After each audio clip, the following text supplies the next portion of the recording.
Hello everyone, हम start कर रहे हैं चैप्टर 5 में section 5.4 parallel and perpendicular lines in paper folding. ये एक एक्टिविटी है। Take a plain square sheet of paper. Square sheet लेनी है, उसको आप मिड से इस तरह से फोल्ड करोगे तो आप देखोगे कि उसमें बीच में एक लाइन ड्रॉ हो जाती है। उसे फिर से फोल्ड करोगे तो अब ये फिर से उसमें 3 लाइंस ड्रॉ हो गई हैं। तो इस तरह से इसमें 4 सेक्शन क्रिएट हो गए हैं, 1 2 3 4। तो आप जो देखोगे कि ये जो मिड में 3 लाइंस बन रही हैं, ये एक दूसरे के पैरेलल लाइंस हैं। इसे आप और फोल्ड कर दोगे तो जो पैरेलल लाइंस पहले 3 थी अब वो बढ़ जाती हैं। तो इस तरह से आप इसे फोल्ड करते रहोगे and you will get more parallel line. अब अगर इसी पेपर को आप बिल्कुल बीच से फोल्ड कर देते हो तो अब जो एक लाइन ये बनी है ये परपेंडिकुलर लाइन हो गई है बाकी सभी पैरेलल लाइंस के। ये पैरेलल लाइंस थे, इस पर एक लाइन ये ड्रॉ हो गई है तो अब ये परपेंडिकुलर लाइन है। अब एक्टिविटी क्या है? How would you describe the opposite edge of the sheet? They are parallel to each other, opposite sides, that means ये एक साइड है और ये एक साइड है। तो इन्हें आप एक्सटेंड करोगे तो ये इस तरह से 2 लाइन यहाँ पर बन गए। तो these lines are parallel lines, तो ये parallel lines हो जाएंगे। How would you describe the adjacent edges of the sheet? Adjacent का मीनिंग जो एक दूसरे से अटैच है, जैसे कि ये एक साइड है और ये एक साइड है तो ये L शेप बनता है, तो ये 90 डिग्री का एंगल बनता है या इसको कहते हैं परपेंडिकुलर। तो एजेस कैसे हैं? एजेस हैं perpendicular. Fold the sheet horizontally in half. आप शीट को हॉरिजॉन्टली ऐसे फोल्ड कर दो। A new line is form. जो हमने देखा कि ये एक न्यू लाइन बन जाती है। Now how many parallel lines do you see now? अब इसमें कितने पैरेलल लाइन हैं? तो आपके पास एक शीट थी, आपने उसको बीच से फोल्ड कर दिया तो आप देखोगे कि एक तो ये साइड वाली लाइन नंबर 1, ये वाली लाइन नंबर 2 और ये वाली लाइन नंबर 3। तो टोटल कितने पैरेलल लाइंस हो गए हैं? अब इसमें टोटल 3 पैरेलल लाइंस हो जाते हैं। How does the new line segment relate to the vertical side? अब जो वर्टिकल साइड, अब जो न्यू लाइन बनी है, जो नंबर 2 लाइन हमने फोल्ड करके यहाँ पर बनाई है, वो वर्टिकल साइड्स, दैट मीन्स जो ये स्टैंडिंग लाइंस वाले साइड्स हैं इनके साथ किस तरह से है? तो इनके साथ ये परपेंडिकुलर है। तो यहाँ पर हम लिख देंगे कि ये परपेंडिकुलर है। Make 1 more horizontal fold in the folded sheet. आपने एक फोल्ड तो ये कर दिया, इसको एक बार और आप फोल्ड कर दो। Now how many parallel lines do you see? अब आप इसमें कितने पैरेलल लाइंस देखते हो? तो देखो ये एक शीट थी, इसको आपने बीच से इस तरह से फोल्ड किया तो आपके पास ये पोर्शन बचा। अब आपने इसे फिर से फोल्ड कर दिया तो जब आप इसे ओपन करोगे तो आपके पास में एक ये लाइन, एक ये मिडिल लाइन, एक ये लाइन 3 और अब बीच में ये 2 लाइन और मिल जाएंगी। तो टोटल 5 पैरेलल लाइंस आपको मिल जाएंगी। What will happen if you do it once more? अगर आप इसे एक बार और फोल्ड कर दोगे तो आप इसी तरह से इसको एक बार और फोल्ड कर दो तो हर एक सेक्शन में एक एक पैरेलल लाइन और क्रिएट हो जाएगी और अब आप उन लाइंस को काउंट करके यहाँ पर बता सकते हो कि कितने पैरेलल लाइंस बनते हैं। Now how many parallel lines will you get? अब आपको कितने पैरेलल लाइंस मिल जाएंगे? तो आपने देखा कि आपको ये यहाँ पर आपने एक फोल्ड किया, उसको ओपन किया तो यहाँ पर आपको 3 पैरेलल लाइंस मिल गए। फिर से आपने उसको फोल्ड करके ओपन किया तो अब आपको 5 पैरेलल लाइंस मिल गए हैं।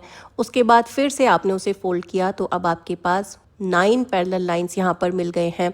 तो इस तरह से आप देख सकते हो कि 3 और इसमें हमने 2 ऐड किया, ये +2 हो गया, फिर इसमें हमने +4 कर दिया तो ये एक पैटर्न बन जाता है। अब जो नेक्स्ट होगा उसमें इसका डबल पैरेलल लाइन हो जाएगा।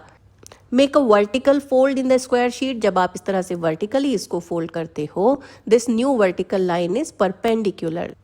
क्योंकि जब आप इसे वर्टिकली फोल्ड करते हो तो ये एक स्ट्रेट लाइन इस तरह से बन गया और बाकी सारे लाइंस हॉरिजॉन्टल है तो ये एक वर्टिकल लाइन बाकी सभी लाइंस के परपेंडिकुलर होती है। Fold the sheet along a diagonal.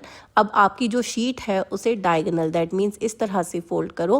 Can you find a fold that creates a line parallel to the diagonal line? क्या अब आप इस तरह से और पैरेलल लाइंस क्रिएट कर सकते हो? तो दिस विल बी, आप इसको फिर से ऐसे फोल्ड करो तो आपको ये पैटर्न मिल तो जाएगा but it will be not as easy, ये थोड़ा डिफिकल्ट पैटर्न होगा। अब आप एक और एक्टिविटी कर सकते हो। Take a square sheet of paper. एक फिर से स्क्वायर शीट लो और उसको इस बार वर्टिकली फोल्ड कर दो। Fold in the middle and unfold it. आप इसको फोल्ड करो, अनफोल्ड करो तो उसमें एक क्रीज बन जाएगा। Now fold the edges towards the centre. अब इसे फिर से इधर यहाँ ये कॉर्नर्स को सेंटर की तरफ पुल करके इन्हें फोल्ड कर दो। तो जब आप इसे ओपन करोगे तो आपको इस तरह से इसमें एजेस मिल जाएंगे। तो fold the top right and bottom left corners on to the creased lines to create triangles. इस तरह से ये आप फोल्ड करोगे। The triangle should not cross the crease line. R A B C parallel to P Q R. अब जो आपके पास lines बने हैं तो देखो आपके पास इसमें एक ये इधर बन रहा है और दूसरी साइड में ऐसा ही ट्राइंगल इस साइड बन रहा है। ये इस तरह से ट्राइंगल बन रहा है। तो this is A side, this is B side, this is C side and this is P side, this is Q side and this is R side. तो अब अगर हम इन्हें कंपेयर करें तो आप देखोगे कि Q को अगर हम आगे इस तरह से एक्सटेंड कर दें तो Q is parallel to B, और अगर P को आगे हम इस तरह से एक्सटेंड कर दें तो P is parallel to A and R को हम एक्सटेंड कर दें तो R is parallel to C। तो ये सारे लाइन इसमें पैरेलल हो जाएंगे। तो ये तो हुई इस ट्राइंगल की बात। और अगर हम इसे इस तरह से फोल्ड करेंगे दूसरे कॉर्नर की साइड में तो अब जो आपको ट्राइंगल मिलेंगे ये मिले हैं आपको इस तरह से, और इसी तरह से दूसरा ट्राइंगल आपको मिला है। तो इसमें भी आप देखोगे कि ये वाला लाइन और ये वाला लाइन, दैट मीन्स इनमें R is parallel to C, P and A ये दोनों पैरेलल हैं and Q is parallel to B। तो ये आप किसी भी तरह से फोल्ड करोगे आपको ये पैरेलल लाइंस यहाँ पर मिल जाएंगे। Now next section is notation. Notation means आप उसको किस तरह से रिप्रेजेंट करते हो। हम लोग अक्सर एरो मार्क यूज करते हैं ये दिखाने के लिए कि लाइंस पैरेलल हैं, और अगर दो सेट लाइन के हैं तो उनको हम इस तरह से 2 एरो मार्क से शो कर देते हैं।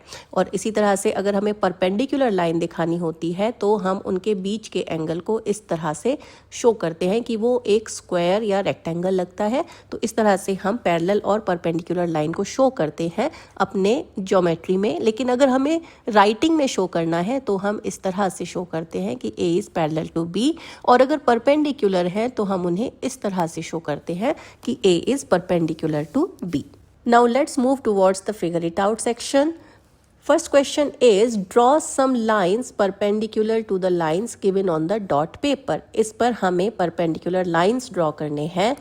तो अब ये एक लाइन दी गई है, इसके परपेंडिकुलर लाइन आप इन डॉट्स को मैच कर दोगे तो ये 90 डिग्री का एंगल बनेगा या ये परपेंडिकुलर हो जाएगा। ये जो लाइन है इसके परपेंडिकुलर लाइन ये आप करोगे तो ये परपेंडिकुलर लाइन हो जाएगी। इसके लिए आपको परपेंडिकुलर करना है तो इस तरफ से ये परपेंडिकुलर हो गया, और अगर इस लाइन के लिए करना है तो इसके लिए आपको ये इस तरह से करना पड़ेगा, then it will be perpendicular line. Now question number 2, in figure 5.11 mark the parallel lines using the notation given above। हमें पैरेलल लाइंस मार्क करने हैं, उसे हमें सिंगल एरो या डबल एरो से शो करना है, और mark the perpendicular lines with a square symbol. Perpendicular lines को स्क्वायर सिंबल से शो करना है। इसमें आप देखो ये 90 डिग्री का एंगल बन रहा है, इसके अलावा ये यहाँ 90 डिग्री का है, ये 90 है, ये 90 है, ये 90 है। ये 2 लाइंस जो इस स्क्वायर को अटैच्ड करती हैं ये सारे लाइंस परपेंडिकुलर होंगे। और अब पैरेलल लाइंस शो करते हैं, ये लाइन एंड ये लाइन ये दोनों पैरेलल लाइन होंगे। इसी तरह से ये और ये दोनों पैरेलल लाइंस होंगे। ये लाइन इस लाइन के पैरेलल है और ये लाइन इस लाइन के पैरेलल है। इस शेप को हम पैरेललोग्राम ही कहते हैं। Now this line is parallel to this line, this is also a right angle, और ये पैरेलल है इसके, और ये वाली लाइन पैरेलल है इस लाइन के। इसी तरह से यहाँ पर आप देखोगे कि ये वाली लाइन अगर ये स्ट्रेट आगे जाए तो ये पैरेलल है इस लाइन के, और ये लाइन ये पैरेलल है इसके इधर साइड में। तो इस तरह से आप परपेंडिकुलर और पैरेलल लाइन फाइंड आउट कर सकते हो।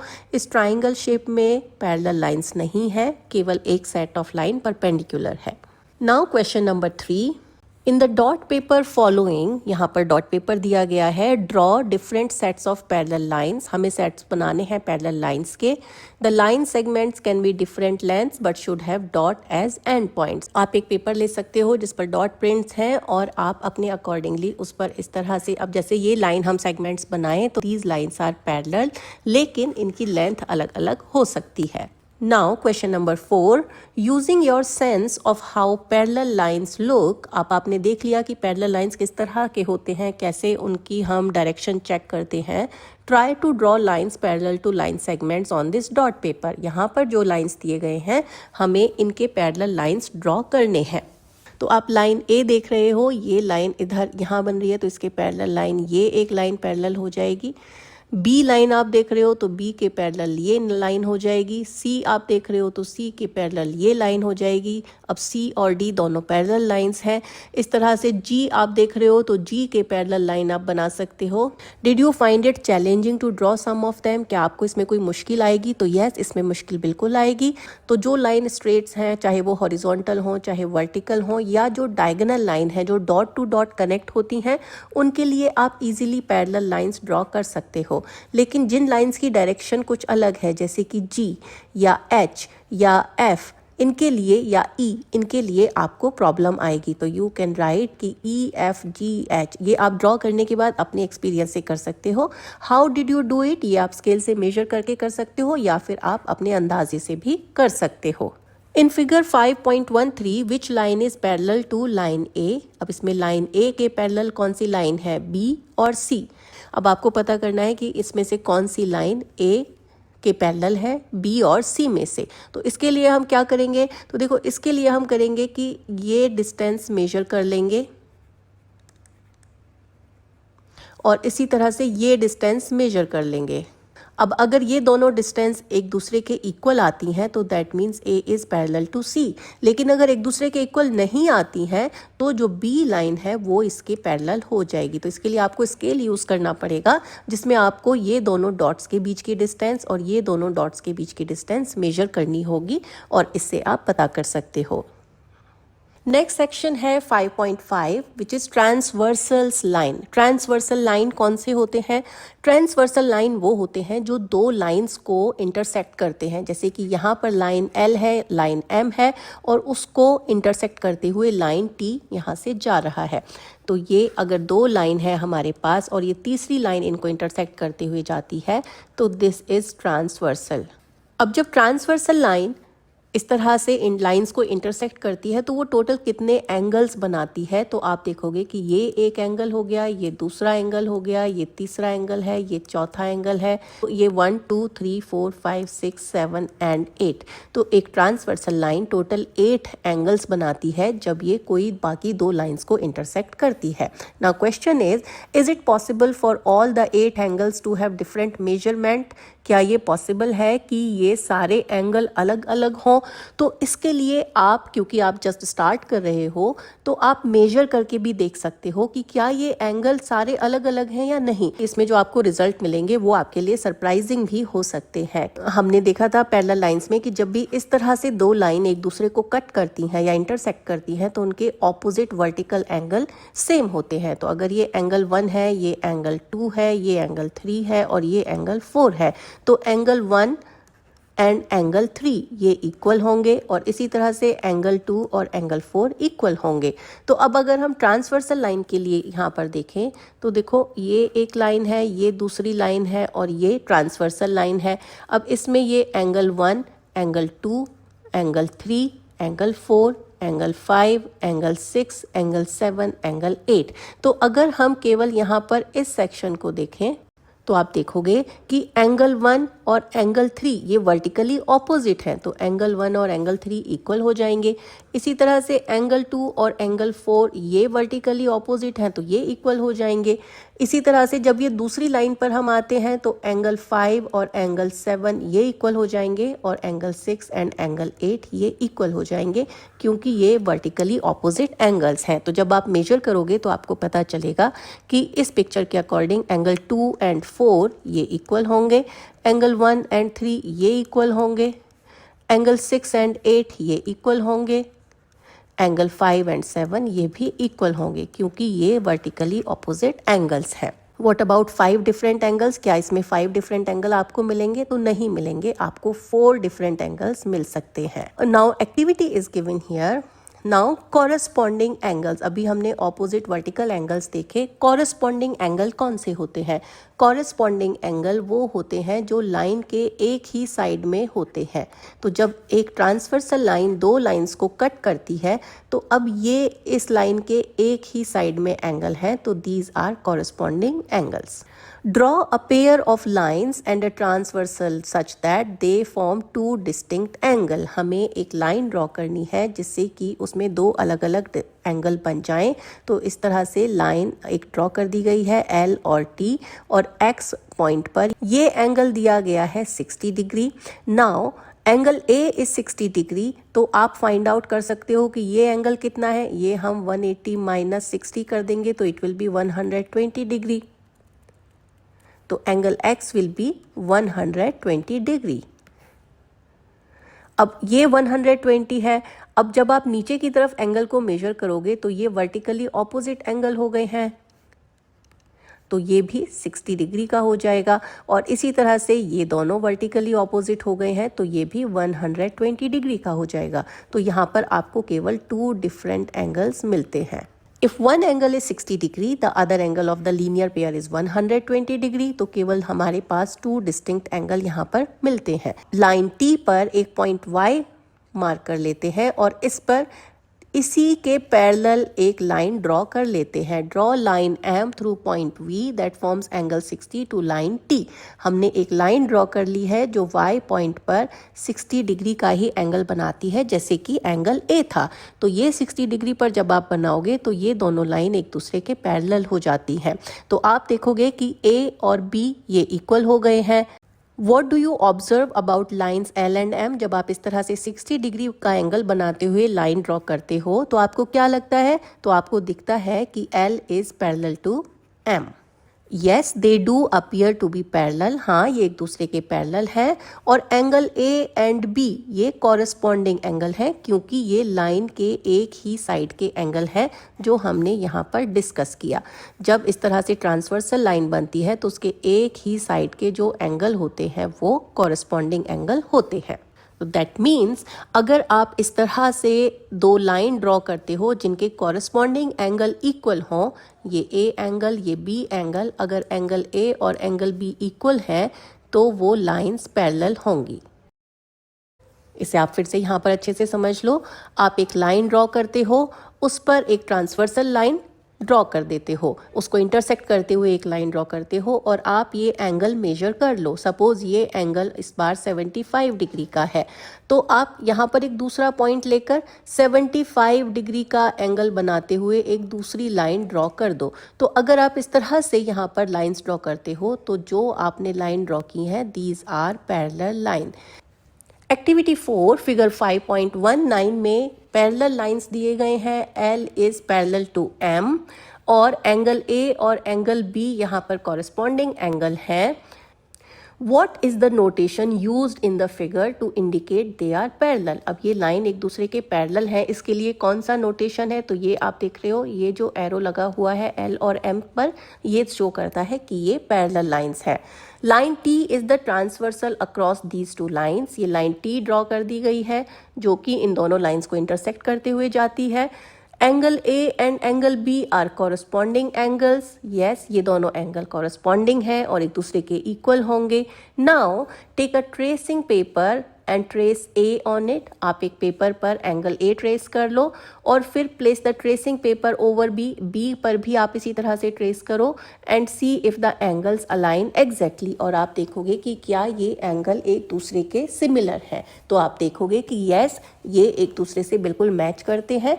दैट मीन्स अगर आप एंगल B बना रहे हो और उसके ऊपर आप एंगल A वाले लाइंस को रखते हो तो वो ओवरलैप कर लेंगे क्योंकि एंगल A एंगल B के इक्वल है। Next is figure 5.20. Draw a transversal T to the lines L and M. इन पर एक ट्रांसवर्सल ड्रॉ करना है such that one pair of corresponding angle is equal, जिससे कि एक पेयर एंगल्स का इक्वल हो जाए। You can measure the angles with a protractor. अब आप ये प्रोटेक्टर से मेजर कर सकते हो। तो आप देखोगे कि यहाँ आप नहीं बना सकते हो इस तरह से ट्रांसवर्सल लाइन। ये तभी बना सकते हो जब दो लाइन पैरेलल हो, तो आपके लिए कॉरस्पॉन्डिंग एंगल इक्वल करना इजी हो जाता है। लेकिन यहाँ पर आप ऐसे ट्रांसवर्सल लाइन क्रिएट करोगे तो ये कॉरस्पॉन्डिंग हुआ, ये कॉरस्पॉन्डिंग हुआ, लेकिन ये दोनों लाइन पैरेलल नहीं है, तो ये दोनों एंगल्स इक्वल नहीं होंगे, तो it won't be possible. When a pair of lines are not parallel to each other, the corresponding angles can never be equal to each other. जब लाइन पैरेलल नहीं होंगे तो आप corresponding angles को equal नहीं कर सकते हो। पैरेलल लाइंस को हम ड्रॉ कैसे कर सकते हैं, इसके लिए बहुत सारे तरीके हैं। ये आप प्रोटेक्टर यूज़ करके कर सकते हो, ये आप परपेंडिकुलर और स्केल यूज़ करके कर सकते हो, जैसा कि यहाँ आप इस इमेज में देख सकते हो। स्केल पर आप ये परपेंडिकुलर रखते हो और अलग अलग मार्क पर लाइंस ड्रॉ कर देते हो परपेंडिकुलर को खिसकाते हुए। तो इस तरह से आप पैरेलल लाइंस को ड्रॉ कर सकते हो। सेक्शन फिगर इट आउट, यहाँ पर एक ही क्वेश्चन है, can you draw a line parallel to L. आपको इस लाइन के पैरेलल लाइन ड्रॉ करना है that goes through point A, जो ए से होकर के जाती हो। How will you do it, आप ये कैसे करोगे, with the tools from your geometry box. आपके ज्योमेट्री बॉक्स में जो टूल दिए गए हैं उसके लिए आप इसे कैसे करोगे। तो देखो, सबसे पहले हम एक लाइन ड्रॉ कर लेते हैं। Suppose this is our line L और यहाँ पर एक पॉइंट ए दिया गया है। अब हमें यहाँ से पैरेलल लाइन ड्रॉ करनी है, तो इसके लिए हम क्या करेंगे, देखो यहाँ से ये हमने स्केल से लाइन ड्रॉ कर ली है। अब हम परपेंडिकुलर टूल लेंगे जो यहाँ पर दिखाया गया है, इसे हम रखेंगे और इस तरह से रखेंगे कि वो ए लाइन तक आए, ए लाइन को टच करे, तो बेसिकली वो इस तरह से स्केल पर सेट हो जाए। ये आपका स्केल हो गया है और ये हो गया है आपका परपेंडिकुलर। अब आप परपेंडिकुलर पर ए पर रख लेते हो और यहाँ पर ये लाइन आप यहाँ एक मार्क कर लेते हो। फिर आप इसी तरह से आगे खिसकाते हुए जहाँ कहीं ये परपेंडिकुलर पर मार्क बनाता है इसे आगे खिसका लेते हो और फिर दूसरा मार्क लगा देते हो। इन दोनों पॉइंट्स को मैच करते हुए आप जो लाइन ड्रॉ करोगे वो एल लाइन के पैरेलल ही होगी। तो let's say this is line M. तो ये आप सेम मेथड से कर सकते हो, एक स्केल और एक परपेंडिकुलर यूज करके। अब हम इस वीडियो को एंड करते हैं। नेक्स्ट वीडियो में हम section 5.8 which is alternate angles ये स्टार्ट करेंगे।